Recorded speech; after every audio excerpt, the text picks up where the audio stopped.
Welcome to The Explainer. So today we are unpacking a totally counterintuitive playbook that is honestly going to transform how you end your day. If you ever find your weekday evenings are just completely exhausting, blurring into this chaotic mess of stress and fatigue, you are absolutely in the right place. We're going to dive right into the data and the research behind how top performers turn their tired evenings into a highly strategic reset for an incredibly successful tomorrow. Let me just ask you a real quick, direct question. What did you do last night? Be completely honest. Did you get home just totally drained, collapse onto the couch and spend the whole evening passively scrolling on your phone, basically just trying to recover from the workday? For a lot of us, the evening is just survival mode until that alarm rings again the next morning. But as you'll see, treating your evening as mere recovery time is actually a massive missed opportunity. The numbers on this are actually wild. Research looking at a huge pool of workers shows that 77% of average workers use their evenings merely to pass the time or desperately try to claw back some energy. But then, look at global executives. A whopping 81% of them purposefully invest this time. They aren't just vegging out, right? They have a distinct strategy. And hey, don't worry, they are definitely not working all night either. So here is our roadmap for today. First, how evenings divide success. 2. The elite's 6 evening habits. 3. 3 tricks to leave early. And finally, 4. Master evenings, master life. All right, kicking things off with Section 1, how evenings divide success. Let's really look at how our mindset dictates our results. The fundamental difference really boils down to this. The average worker treats the evening as leftover time. It's the scraps of the day meant only to survive and recover just enough energy to do it all over again tomorrow. But top performers, the elite executives, they see the evening as a psychological relief valve. It's a strategic time for self-investment. They intentionally use this time to shift gears so they absolutely aren't carrying today's heavy baggage into tomorrow's meetings. Moving right along to Section 2, the elite's 6 evening habits. Let's actually open up this playbook. Okay, so here is the master list. 1, a light 15-minute exercise or stretch, not to exhaust you, just to transition the body. 2, writing down your worries. 3, engaging in outside events. 4, reflecting on small wins to boost that self-efficacy. 5, reading specifically to solve today's problems. And 6, blurring the lines between hobbies and work to spark creativity. Let's break a few of the most impactful ones down, shall we?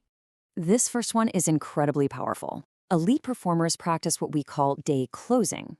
So instead of tossing and turning in bed, ruminating on every little thing that went wrong, they take a few minutes to physically write down their worries or unsolved problems on a piece of paper. The science here is just fascinating. Writing down your worries literally acts as a signal to your brain. It tells your nervous system, hey, the information is stored safely externally. You don't need to hold on to it right now. It effectively shelves the anxiety, which leads to a massive, massive improvement in sleep quality.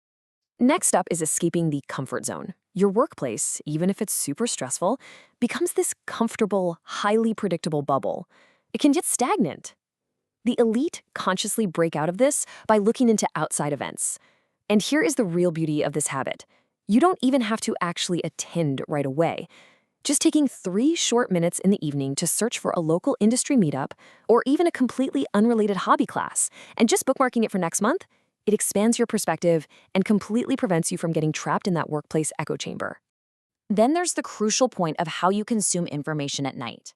Normal reading is often broad input, right? Like trying to grind your way through a 300-page bestseller just because you feel like you should.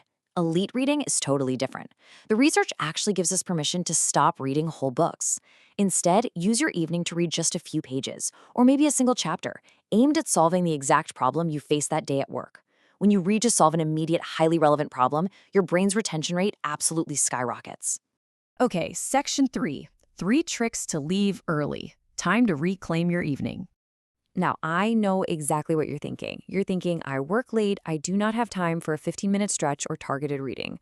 Well, here is the biggest trap of all, the belief that you must finish all your tasks before you go home. The data shows workers who insist on finishing everything average 9.1 hours of work and suffer from chronic fatigue. But elite workers, they actively choose to cut their work off halfway through a task, averaging 8.2 hours. Why on earth would they do that? It's called the Zeigarnik effect. Human psychology actually dictates that incomplete tasks stick in our memory way better than completed ones. By intentionally leaving a task unfinished, your brain effortlessly knows exactly where to pick up the next morning. You hit the ground running tomorrow rather than wasting that whole first hour just figuring out what to do. The second trick is utilizing a third place. This is a physical or psychological space between work and home, and it has 3 strict rules. Absolutely no work connection, you can access it daily, and there are 0 evaluations or judgments there. Having this specific boundary is absolutely crucial for switching your brain's operating system from stressed employee mode over to relaxed personal mode. And the numbers brilliantly illustrate this gap. 81% of executives actively use a third place, compared to only 23% of general workers. But listen closely to this. Your third place does not have to be some fancy private club. It can be a local library, a quiet little corner in a coffee shop, or honestly, if you are truly pressed for time, an intentional, device-free, 3-minute slow walk to your car. The key is simply the intentional mental break before you walk through your front door at home. I want you to really think about this number, 1711, 5:11 p.m. Take a wild guess what this represents. Well, this is the average daily departure time for high-performing global executives. The people with the most responsibilities, the heaviest workloads of anyone, are leaving the office at 5:11 p.m. How on earth are they doing this? They achieve it through our third trick, deciding tomorrow's quitting time today. Just look at the massive gap in these habits. 72% of elite workers decide exactly what time they will leave work the very moment they wake up or arrive at the office. Only 18% of general workers do this. When you set a hard, non-negotiable stop time at 9 a.m., it acts as a forcing function. It forces ruthless prioritization. You stop saying yes to useless meetings, and you execute on what actually matters, all because you know the clock is ticking. Which brings us to our final stop, Section 4, Master Evenings, Master Life. Let's reclaim your life. A top Microsoft executive delivered this incredibly powerful realization. They said, work is not something you finish. It's something you cut off. It's so true. The to-do list will literally never be completely empty. There will always be another email. If you wait until everything is finished to go home and live your life, you will never live your life. You have to give yourself absolute permission to be imperfect, to leave things half done, and to draw a hard, firm line in the sand. At the end of the day, the elite evening routine isn't about packing even more productivity into your night. It's entirely about reclaiming your autonomy. It's about a 15-minute stretch to just shed the day, doing a brain dump so you can actually sleep soundly, and creating that essential third place to reset. So I'm going to leave you with this thought-provoking question to apply right now. What time will you cut off work tomorrow? Make that decision, stick to it for real, and take your evening back. Thanks so much for joining me on this explainer, and I will see you next time.